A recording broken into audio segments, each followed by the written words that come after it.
For the pledge and after the pledge, we are going to have a moment of silence in recognition of today, 9/11. I pledge allegiance to the flag of the United States of America and to the republic for which it stands, one nation, under God, indivisible, with liberty and justice for all. If we can please remain standing, and we'll have a small moment, please, of silence to recognize today for 9/11 victims.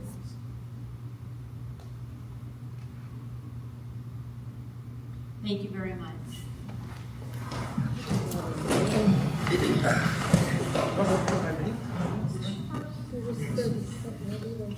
So we have a quorum. I'll call the meeting to order. Confirmation of meeting notice was properly given. We currently have on the agenda to approve the August 28, 2024 board meeting minutes, and Josh, you have a correction. So yeah, Mary Kay brought it to my attention that we made a mistake on the umbrellas voting. It was actually 6-1 instead of 7-0. Mary Kay voting. I voted no. No. Okay, so It's never. Exactly. So we'll make that change, and that's what will be posted as the final if you guys approve it that way. Very good. Does anybody else have any other comments or corrections to the minutes? Seeing none, do I have a motion to accept as amended? I'll make the motion.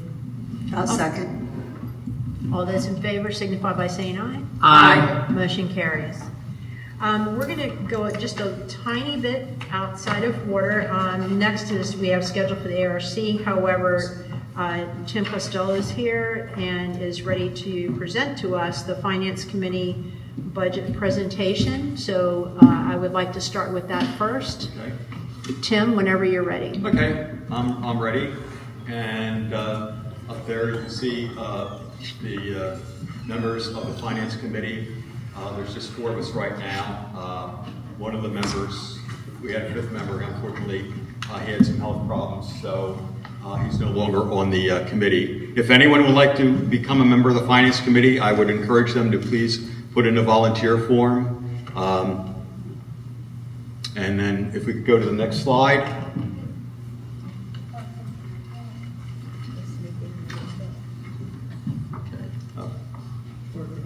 Okay, that's fine. Okay. Again, both expenses and income were projected by the Finance Committee. At one time, the Finance Committee just projected expenses. But in this case, and last year also, we projected both income and expenses. And the assessment was backed into after projecting other income and the expenses. Next slide.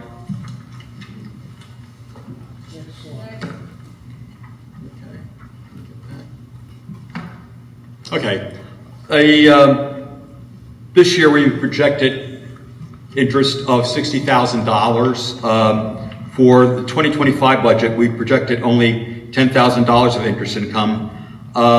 And again, that, as it says, that's due to a strong possibility of interest rate cuts by the Fed in the coming year, and also if the building renovations were approved, $1.6 million we've moved out of restricted funds, and we would lose interest being earned on those funds. And interest rates, I mean, the Fed has already said that they could wind up cutting interest rates this year by like 75 basis points before the end of the year.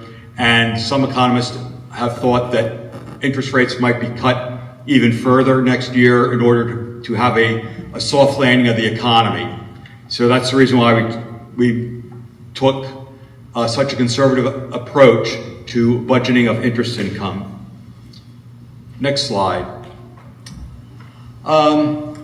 Again, it's self-explanatory. 4 major items constitute almost 3/4 of our expense budget.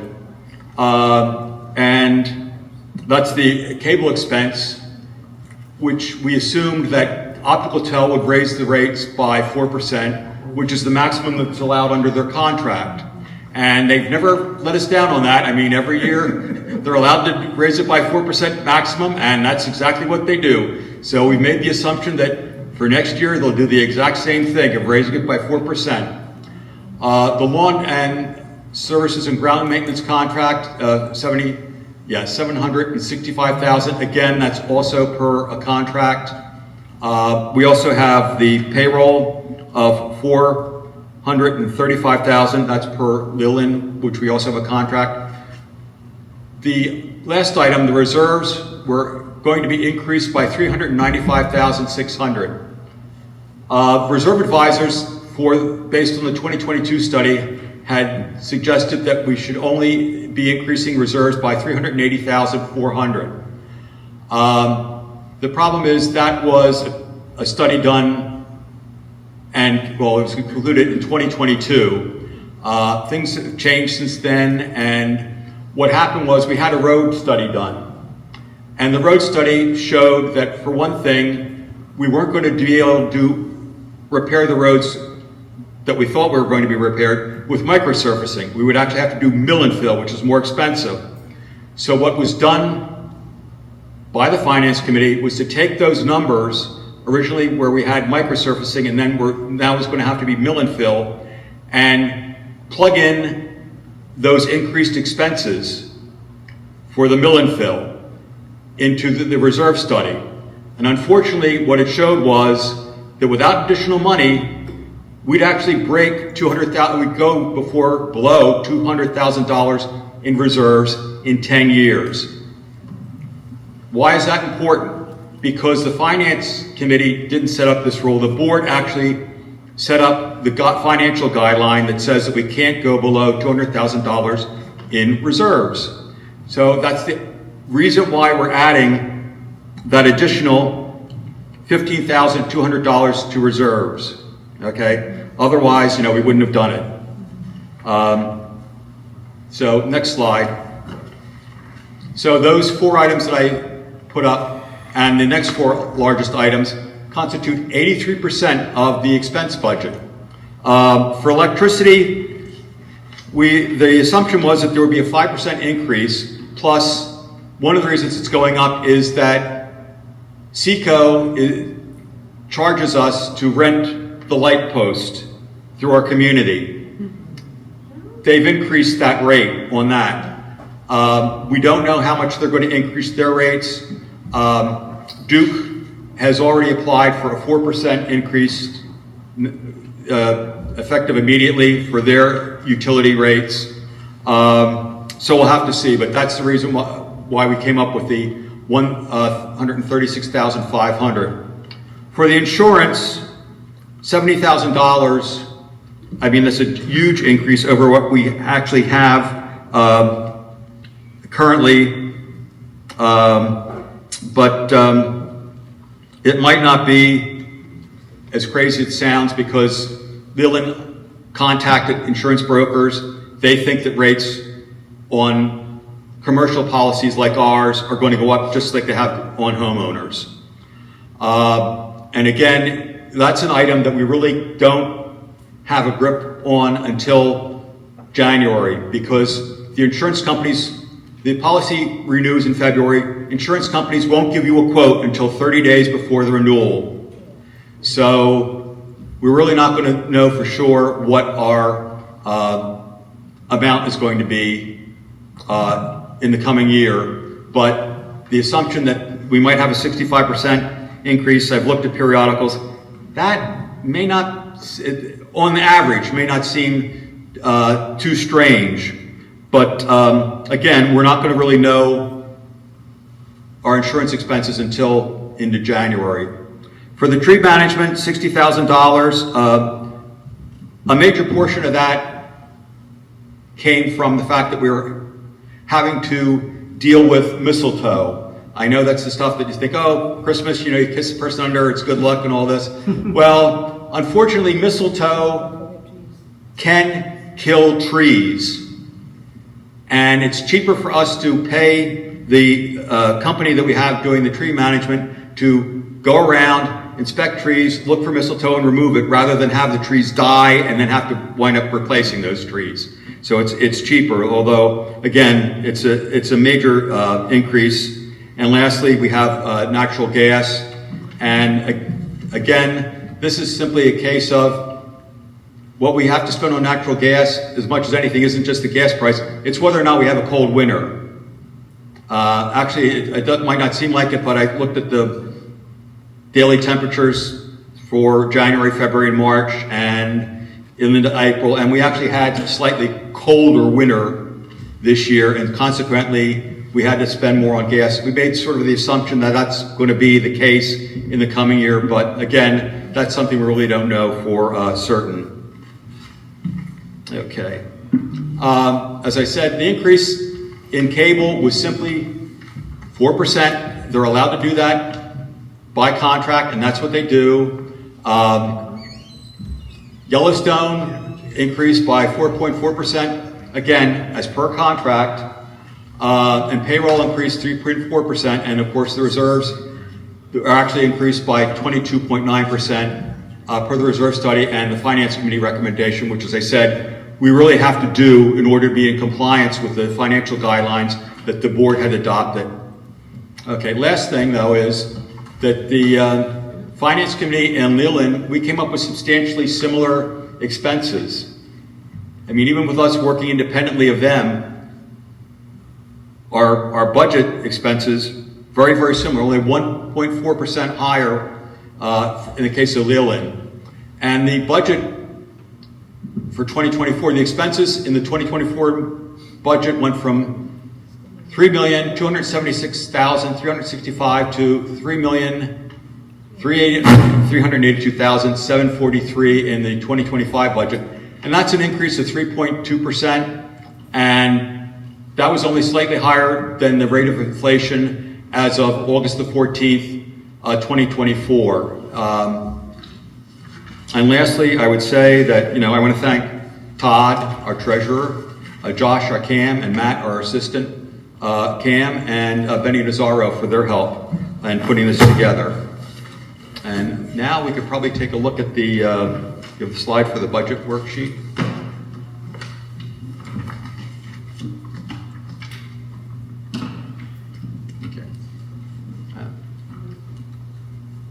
Oh, I'm sorry. I thought we had a slide for the budget increase.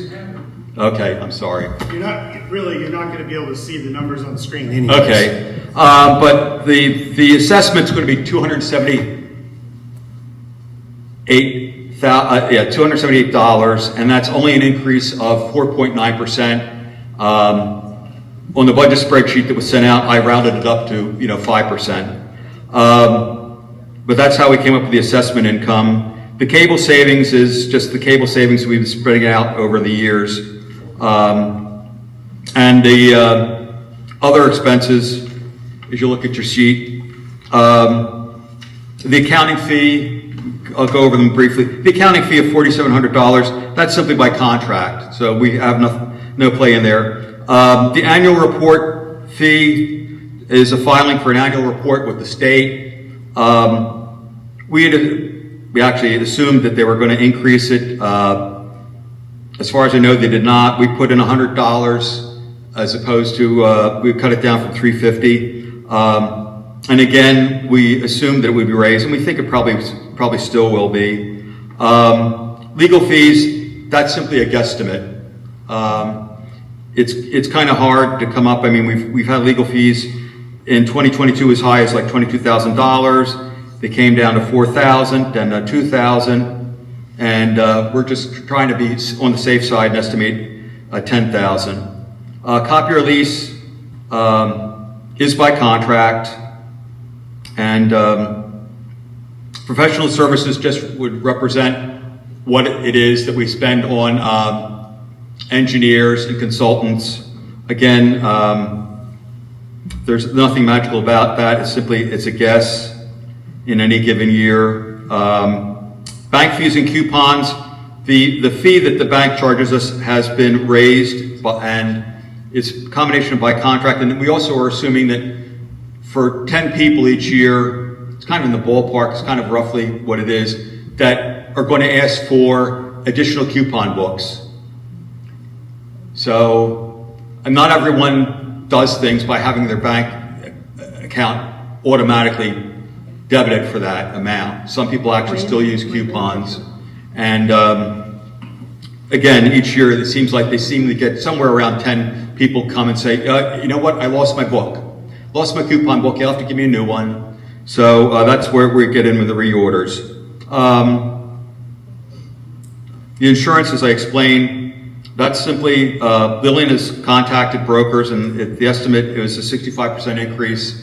Again, we'll simply see how that works out. I mean, this year we were very lucky. It looked like, well, this year it's going to be roughly close to $45,000 was the actual expense.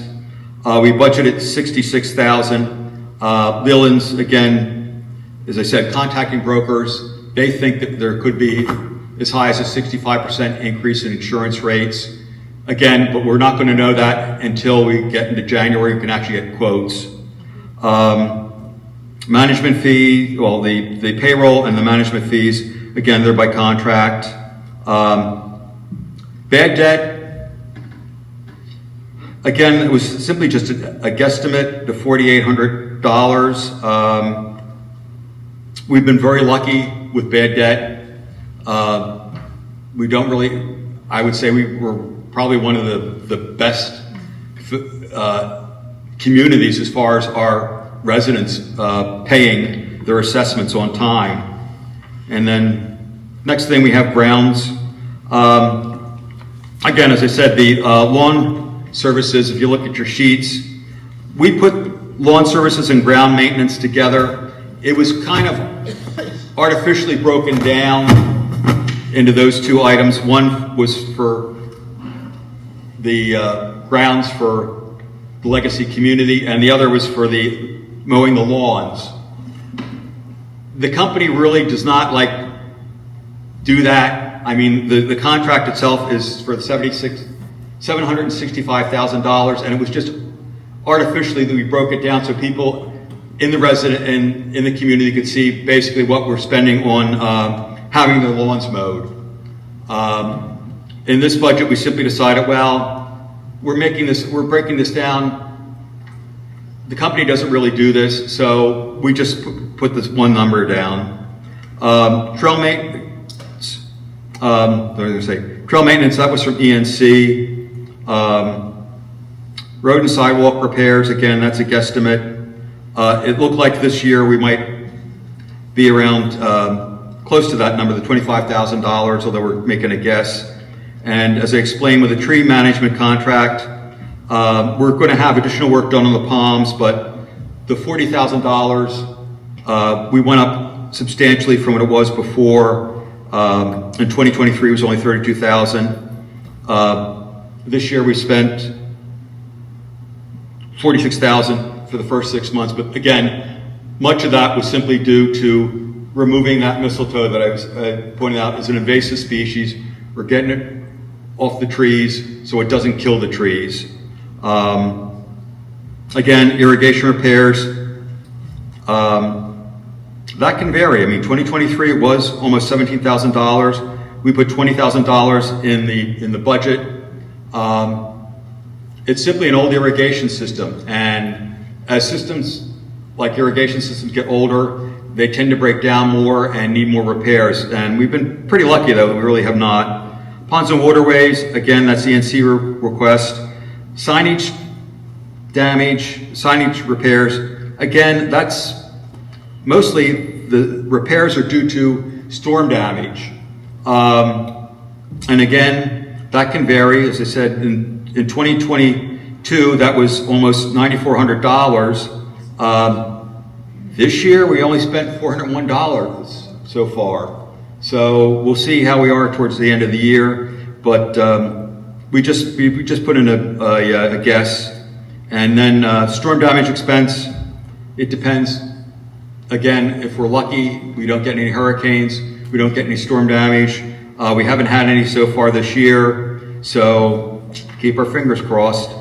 And then of course we've got the grounds general maintenance supplies, and again, that's a guess. Go down pool and spa maintenance. Hopefully I'm not going to put you to sleep much with this for much longer. We don't have much more to go. We assume, that's by contract, and we assume a certain amount of, a slight increase.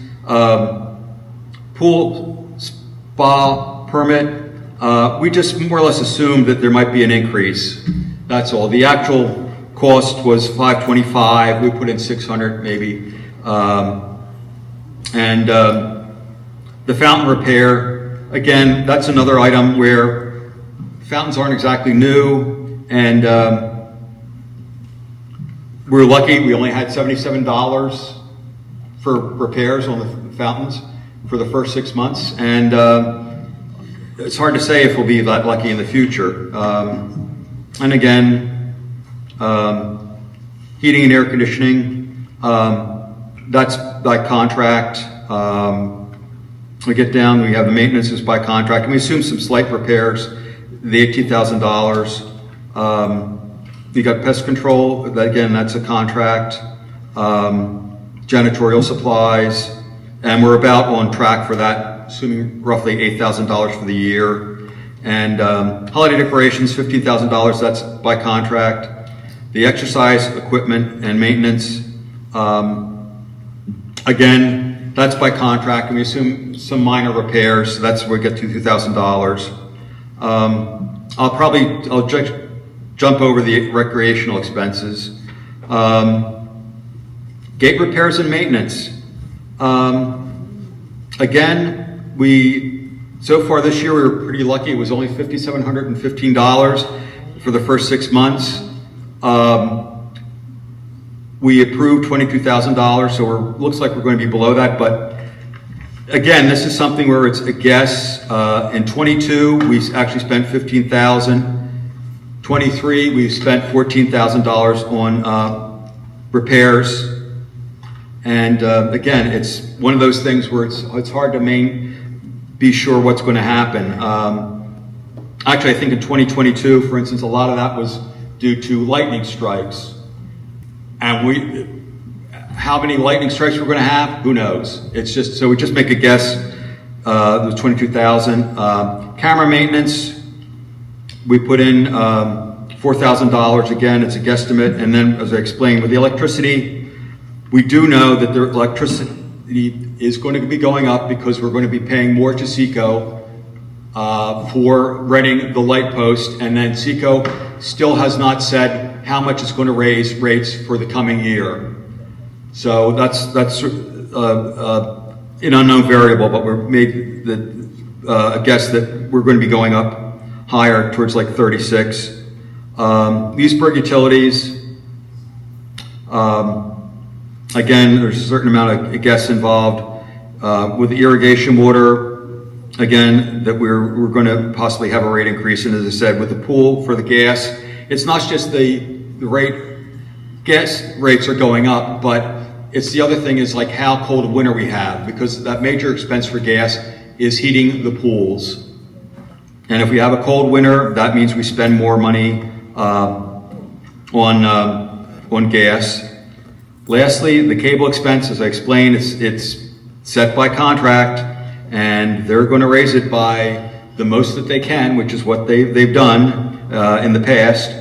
And softball field lift station, we do have maintenance on that by contract, but we also assume that there might be some minor repairs done on that. So that's how we got up from the actual number, which is about $1,200 up to like $2,000. We were assuming that there might be some repairs that might be needed on that.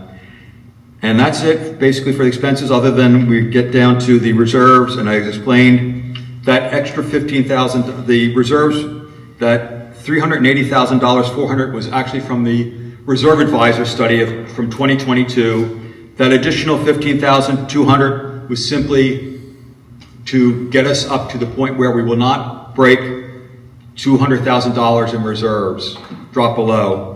And other than that, then we got the expenses, and we simply divided it by the number of homes, the 999, and we come up with the $278.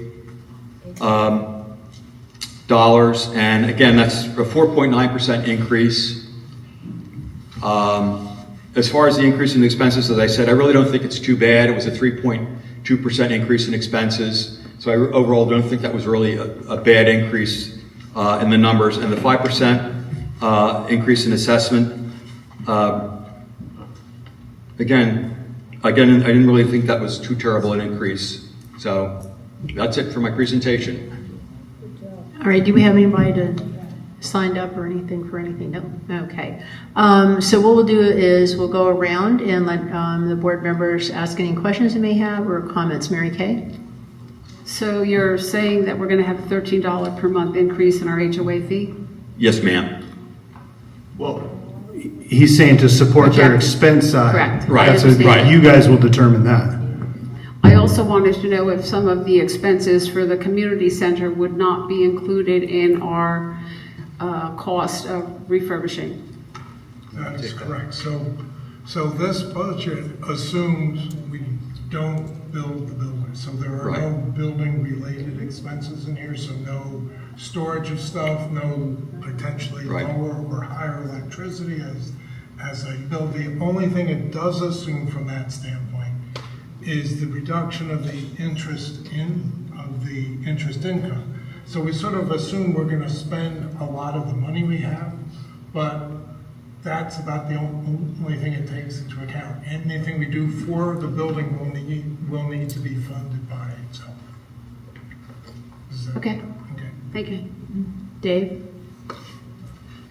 When I went over the budget worksheet, the draft budget worksheet, I had a bunch of questions, but Tim, you've answered most of them. Okay. As you've gone through, but I wanted to ask, I see there's $10,000 projected in professional services. Can somebody, you or Todd, tell me what is included in professional services?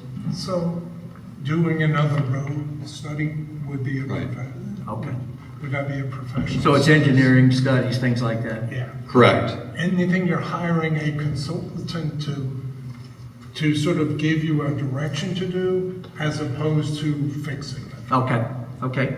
The next is, Tim, I see that as you explained, but you're looking at quite a sizable increase in the bank fees for the coupon books. Right. Is it really almost double what you're expecting?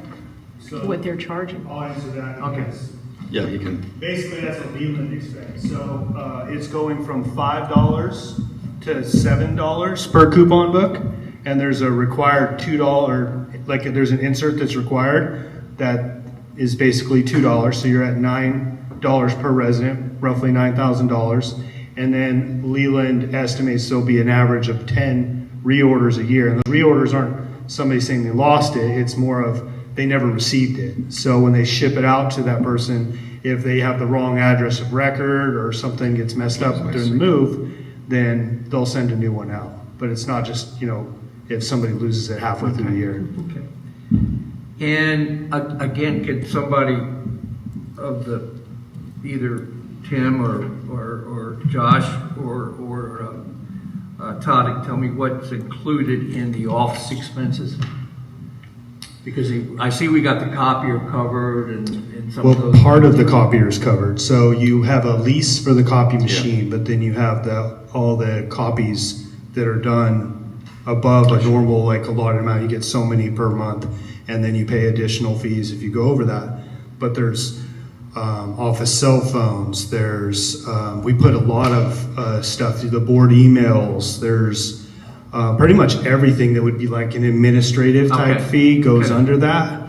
I'm It's- satisfied. Yeah, it's, if you look at I'd be happy to send you a ledger that shows you all the expenses that come off of that No, account. I'm But it's pretty, satisfied with that answer. quite a Yeah.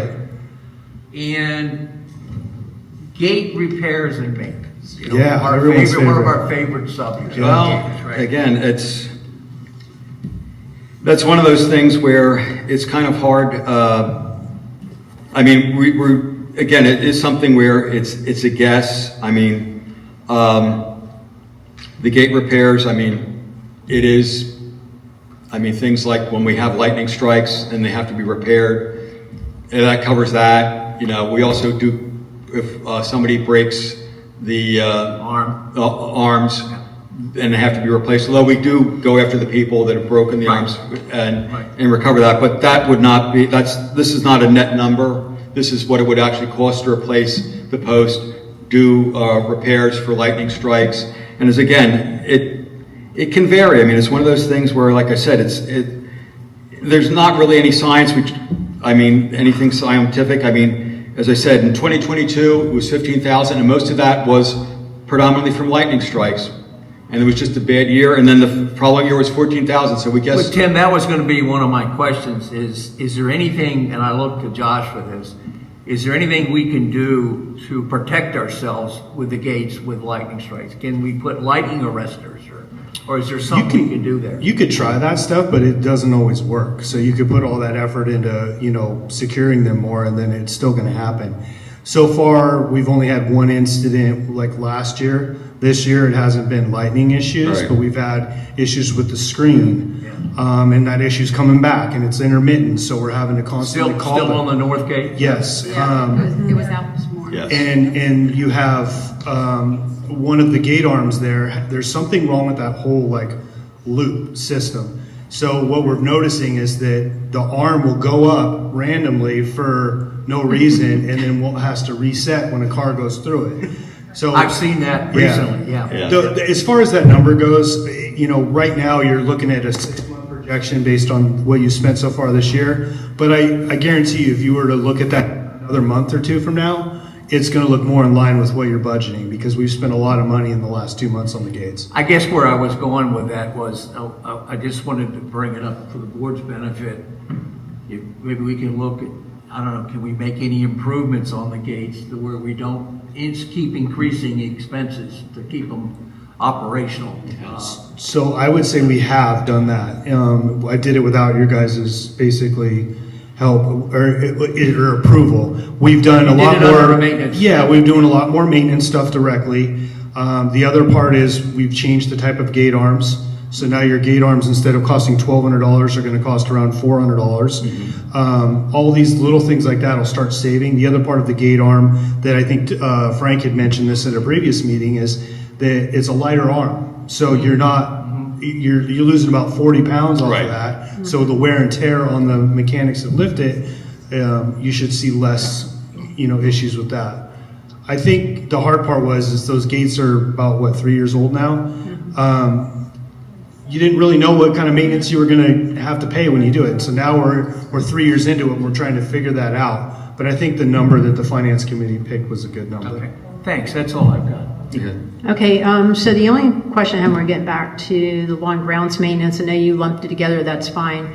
Are you proposing just changing that to one account number, or you just...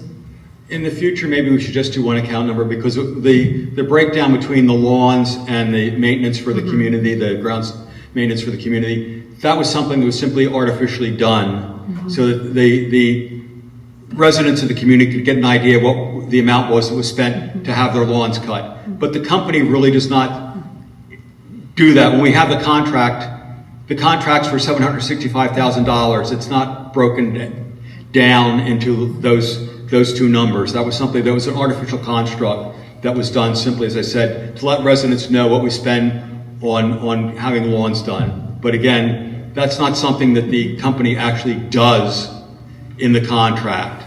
Right, and I'm aware of that, and I'm one of those people that like to keep it split out, only so our residents can, that was the reason why I was asking, because that way they can fully comprehend, like, hey, you know, this is how much it's costing to mow our particular lawns, and see the benefit they're getting, to where if they had to go out and do that themselves, they can, you know, just... Well, maybe I overstepped our authority. No, you didn't overstep anything, I just wanted to make sure and clarify. It's a $765,000. No, you're fine. But we can do that, we can have it broken out. You know, again, as we always have in the past, between the lawn service and the grounds maintenance.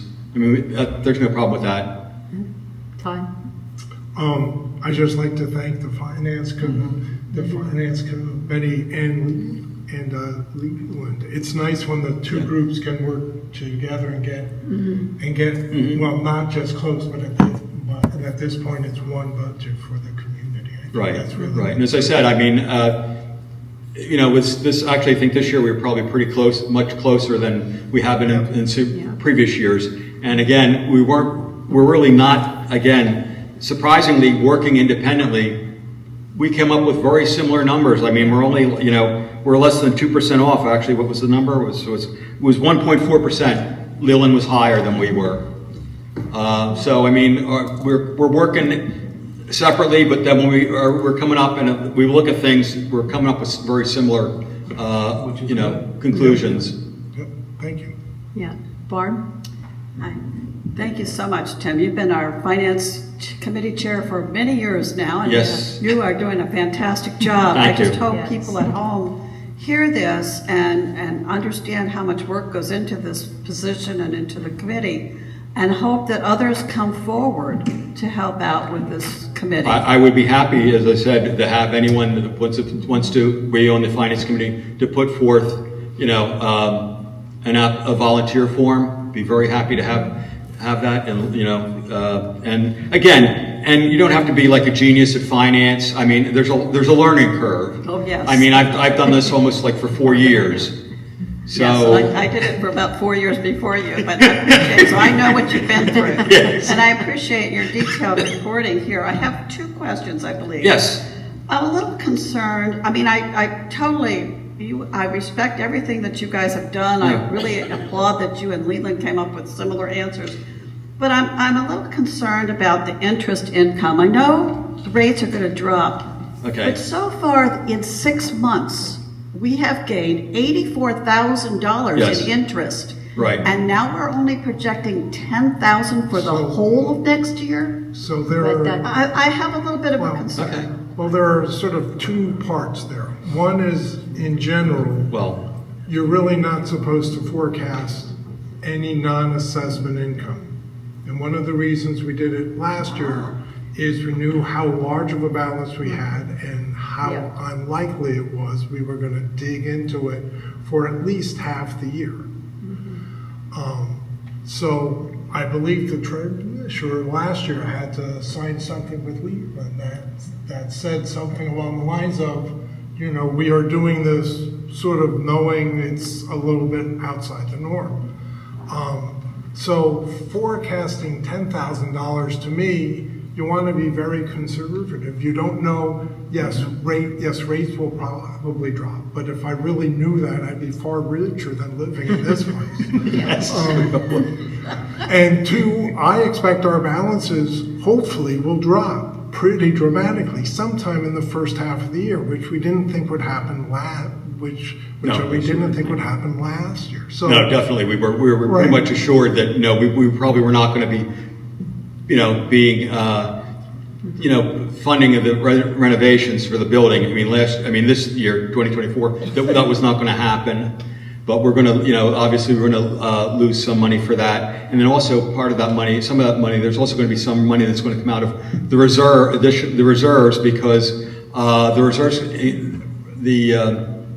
we have a substantial amount of money that I think it's about $300,000 that reserve advisors had to set aside to have all this furniture replaced, Right. in this building. So, Okay. if that does take place, if we do the renovations and we do replace all the furniture like reserve advisors already had set into our reserves, we're talking almost like $2 million are going to get sucked out. Hopefully.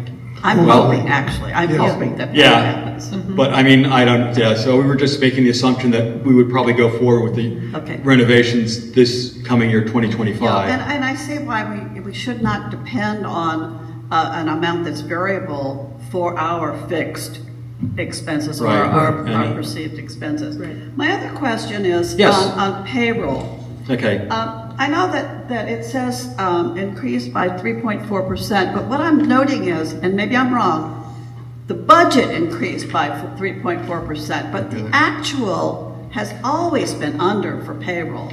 And I just wanted to see if that's because we still have an open position in maintenance. Yes. Thank you. That's all I care about.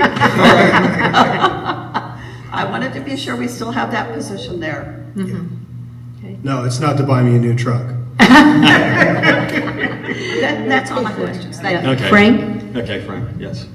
Yes, I just have a few things. Sure. Number one, thank you for all your good work. Okay. And just this week, I had a talk with Chris and Terry, and they went to a meeting with other communities in the area. Mm-hmm. And I won't go into it too much because I don't want to disparage other communities. Okay. But holy Toledo, when you guys say your prayers tonight, you better thank God that you live here, because we are doing way, way better than some of these other communities that within a mile or two of us. Okay. Yep. And I'm very thankful for that. Well, we usually try to take a very conservative approach with the budget, you know. Right. You know. So, and you know, I don't want to say anything about that officially, but if anybody wants to have a nice talk with Terry or Chris sometime in the future, they could expound on that, and you'll walk away saying, thank God I live here. So, great job. Thank you. So a couple of things. Sure. And I'll forget it now, but No. one thing, coupon books. Oh. So I've lived here like 7 years. I've never used the coupon book. I think I got a stack of them in my office with a half a layer of dust on it. Okay. Okay, I'm sorry. I just seem like in this day and age, most people are not using checks. Okay. And like, do we really have to have coupon books for every single resident? I mean, So perhaps this is best ultimately addressed by Leland, but it's my understanding, although we call it a coupon book charge, it's a per house charge. okay. So they're charging us per house to get that information to us. It's not for a physical coupon book, whether you get one or not, as I understand it. The Correct, charge- yeah, that's how it's always been. Yeah, But the I think charge it is is an the expense same. that's outdated. So then look at it as a additional management fee. It's if you want Leland, that's what you're gonna pay. Okay. That's basically it. It's a charge for them to communicate to the households what are your amounts going to be to do all the mailings. I mean, to me, it's just another fee when I look at their price and Yeah. sort of gets envelope. It's sort of unfortunate, we call it a coupon fee. Maybe we should change that. Maybe we should. Well, maybe we just should call look it a into banking seeing if fee. there's, no, I understand. And I Okay. thank you, you know, so I guess I'll just think of it as I get a free scratch pad every year. Do I I would- actually get a coupon book? What's that? Do you actually get one? Yeah? Yeah, You don't? I don't think I've had one for, sure you do, Todd. It all depends on how you're set up. So a majority of people do get coupon books, but the people that have a certain type of automatic payment will just get notification of the whole package, but not necessarily the actual book. That would seem to be the norm. I would like to know how many coupon books out of the 999 actually gets used, you know. I know it's a Well- small thing. well, we can look at, I mean, I think as far as the. They're gonna charge us budget anyway, goes, so.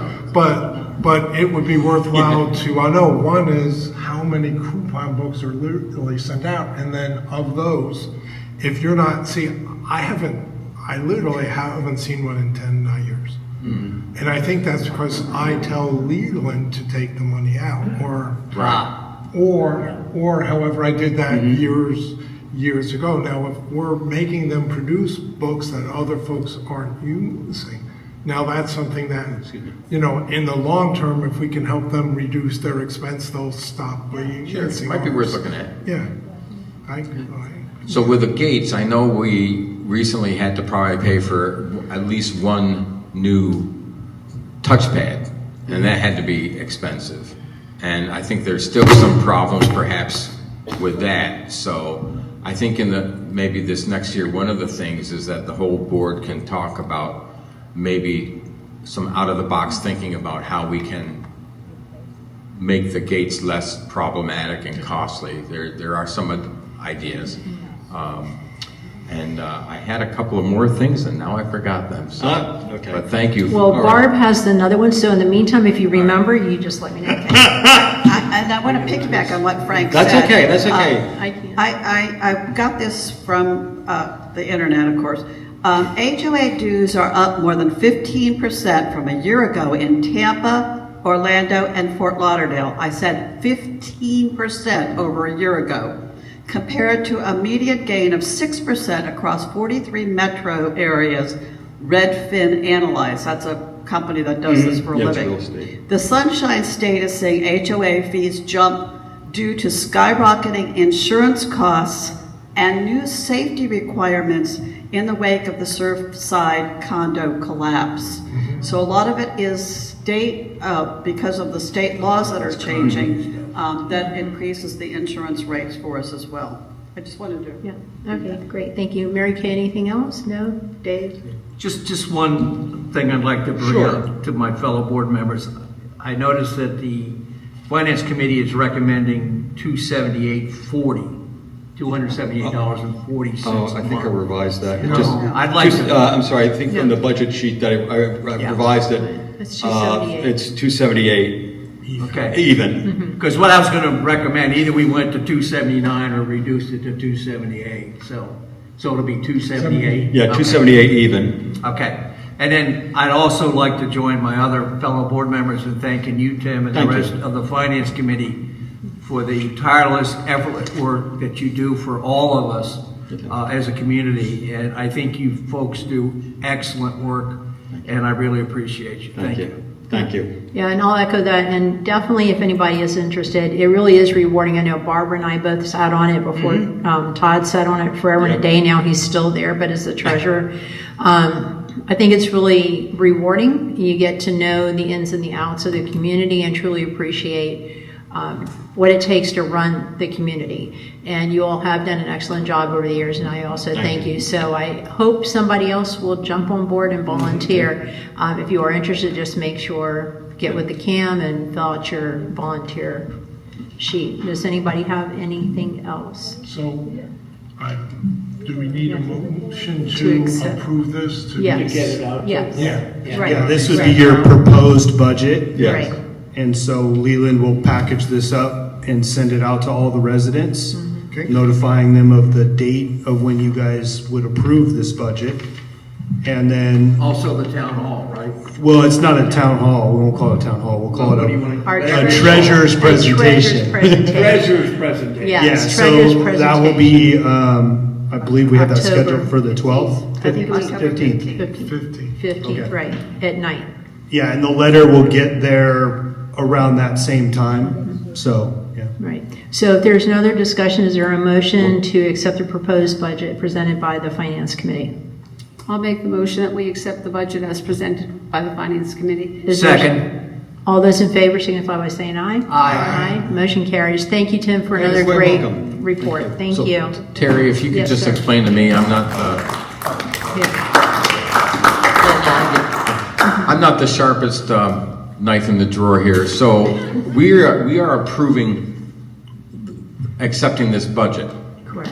We are, because I kind of felt like we were jumping the gun a little bit about talking about HOA fees. We are not approving an HOA increase at this point in time. It's a You proposed. are- It's a proposed, You right? are Right. approving this almost as a draft for us to send Right. out to the Right. community so that they have an idea of where the board wants to go.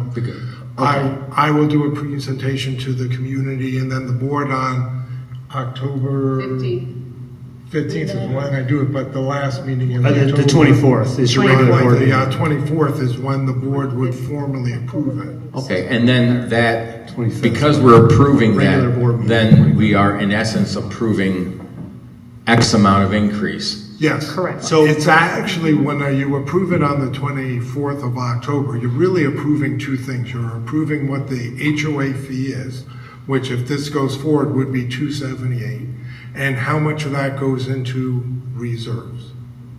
That's fine. I thought that's how it worked last time, and I just didn't want, you know how residents will, discuss things, I didn't want them to get out saying, oh my God, they just raised it this much or this much, because we didn't do that yet. No, No. And No. we'll want some resident input, correct. and we'll discuss it more. Okay, so you're envisioning changes to this? Is that, because that's gonna, No, I'm not. okay. But this budget is going to drive that monthly figure. Totally get that, so. Yeah. Yeah, because if you have concerns about a certain number or want to look at revising that, now would be the time. Because if you try and do that at the October meeting, that's going to put you in a bad position. No, I'm not, and I think all the residents understand that, we are now built out, so there's no new residents coming in to change things, and because of inflation, this is still only talking about a 5% increase, Right. so I think that is conservative, and justifiable in this, you know.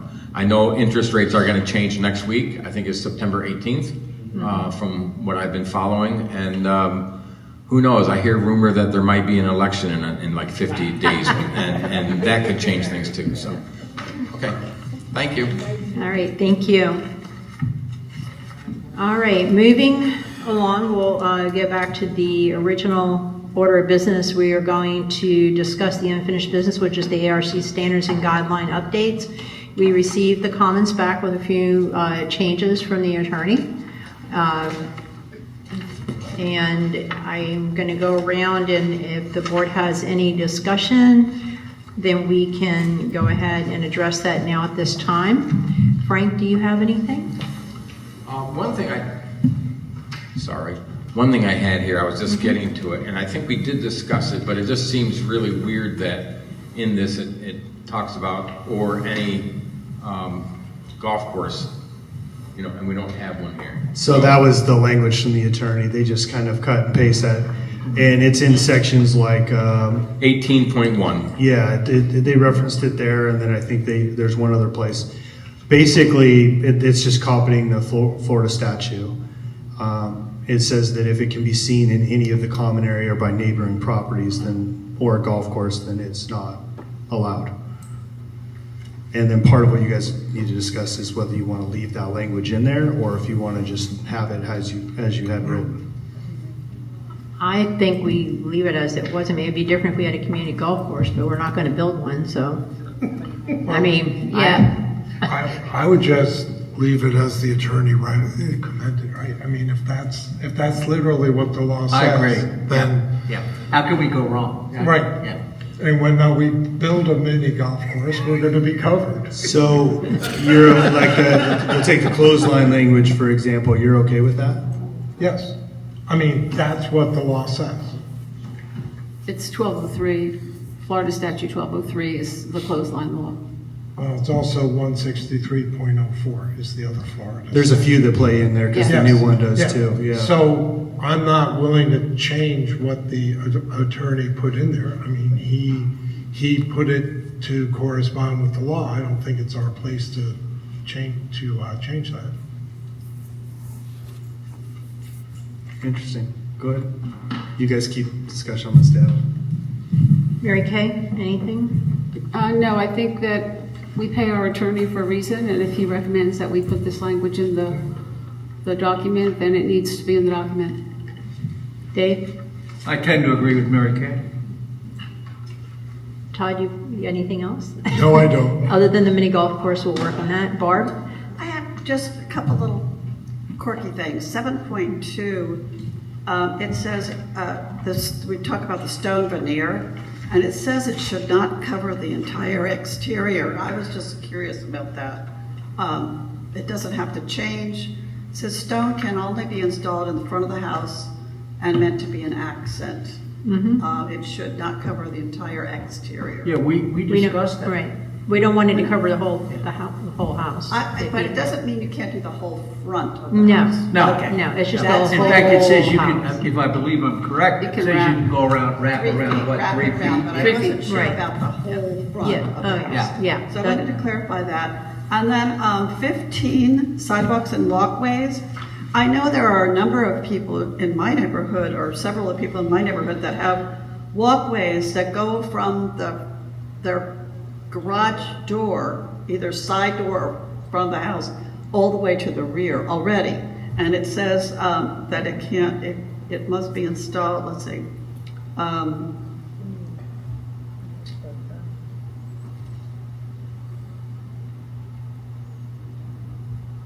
is that still allowed? That's my question, based on this. Yep. Yeah, Yeah, I don't see Well, anything that would stop it. if what they're considering your front door is on the side of your home, then clearly the walkway has to go from your driveway all the way around to the front door. no, I think what Barb's thinking is that there's a lot of houses that have an exterior garage entry Side door door, on the side, you know, an exterior garage walk-through door on the side. And then if somebody wants to have a sidewalk going one way or another, I don't see why there's any problem with that at all. I don't I think there should be a Just copy. double checking. And then section, well, it's page 3, it's called, talks about application and review procedures. It's like the second page of the actual document, page 3. It talks about the process and procedure for an ARC application. But then we have attachment A in the back that also is the process and procedure for application, and they don't match. So I don't know if we need to deal with that now, or if because it's an attachment. Well, everything in here should match. If Yeah. there's They discrepancies, don't- then they don't we match. need They're to- very different. And I tried to kind of massage to see how we could get them to match quickly, but it's not a quick fix. One has more things, and one has, they're just not the same. If you put them side by side. Do they contradict each other, or is one just more In certain detailed? areas, for instance, it says, let's see, number 6. Homeowners are encouraged to, let's see, wait. Number 6, the ARC is required to approve, disapprove, or ask additional information for any proposed improvement within 30 days. On number 10 on the attachment says that they're allowed to approve with condition, disapprove with request for additional information, disapprove with recommendations, etc. That's probably the So they don't, most different one. okay, but they don't necessarily contradict. One is giving a time frame, and one is saying, I did not see any contradictions, but one has more information than the other. than the other one. And vice versa. It's not just like, Was that the easiest way for us to get the extra stuff in, is by putting it in attachment as opposed to putting it in the document itself?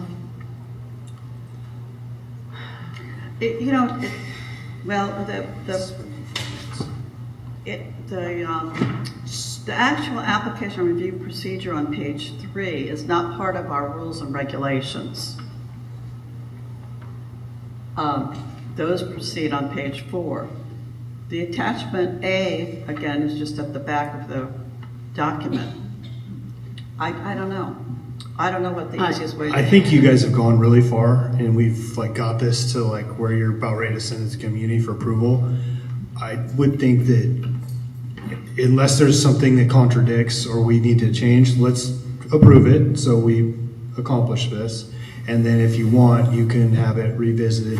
A lot of fat in here that could get trimmed down and take 2 or 3 pages out of it and make it a better written document. And we could do that later instead of keep every meeting having this being brought up. Yeah, I just wanted to point it out as we've done such a wonderful job on cleaning this up and making details, that was one area that was just still a little hazy. So people need to look in both places when they're looking at the process. Yeah, I think what part of it is, and I get what you're saying, is under item number 6, it says that the ARC is required to do one of the following, and that meets the standards and guidelines, which is within 30 days. And that is, like you said, to approve, disapprove, or ask for additional information. I think on the other side of things, under item 10 is what you were referring, that it's just saying for each application, the majority of the decision made by them will be one of the following, so that people know what to expect. They're either going to approve it, they can approve with conditions, like for instance, the other day, Frank and I both have been attending the ARC committee meetings. Like they may have said, we'll approve this, but with the condition you get the permit, or we approve this with some other condition. Or they flat out disapprove it, or disapprove it. They want. I think this is just spelling out. For instance, especially in the disapprove, they can flat out disapprove it, or it may be for one of the following items. So I think that's to be a little bit more educational for our residents of the way the meeting and how the procedure is. But that's just one. I mean, Well, when you read down the list, they're very Barb, different. I agree with you. I didn't pick up on this when I reviewed this document, but in attachment A, it says a couple things, and I want to ask Josh if these are still applicable. It says, Yeah. if the application is submitted during the CAM office hours, it'll be stamped with the current date and a copy given back to the homeowner. You still do that? If they request it, yes. I didn't think you did that as a routine. Yeah. And then it goes on to say, in the next paragraph, if the application is submitted by putting it on the CAM door, the owner will receive a copy of a date-stamped application in the mail. They get that when the decision's been made. Right, but this is Saying before when it they even submit it. goes in It front of the just art. has to be gone. So I see there's some issues here. I mean, we need to have it either take this part out, this attachment A out. Oh, I don't think we remove all of attachment A. I think if Well, we need to. well, that's my next Yeah. point, you know, or make sure they're consistent. I think attachment, like I said, attachment A is more for the explanation of the homeowner after they've submitted it, so they understand the full step-by-step process.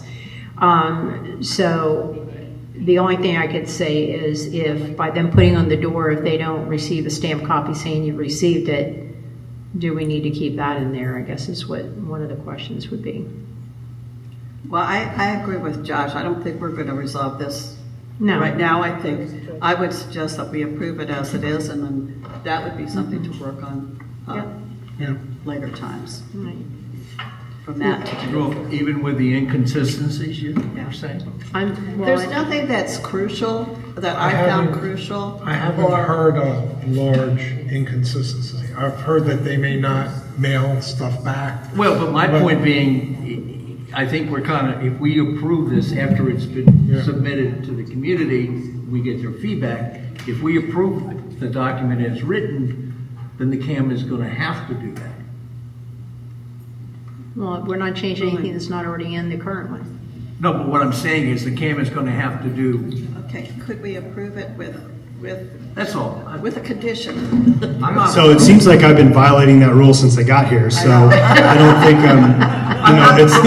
I'm not throwing stones at the CAM, believe me. no, I get it, but what I'm saying is all your rules, regulations, your RV lot rules, your policies, all that's somewhat fluid. We've made a huge step in getting this far. Yeah. Let's not break it down and start going through it No. again. Let's get it approved. Let's put it out Yeah. there. And then we can maybe take this up in another month or so and make additional revisions. Yep. And then we're not trying to change the whole document all over again. Just that one Yes. part. Yeah. Right.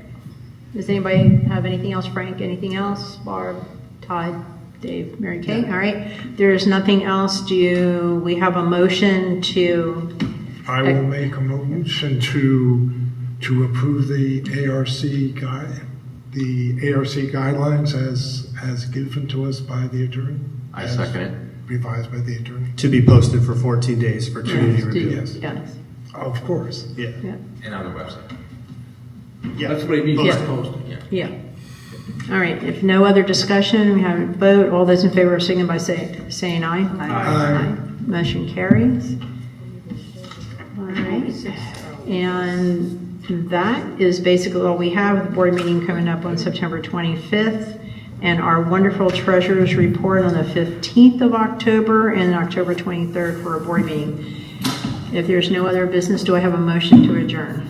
I make a motion that we adjourn this meeting at 3:02 p.m. Is there a second? I'll second it. All right, all those in favor, signify by saying aye. Aye. Motion carries. Thank you all.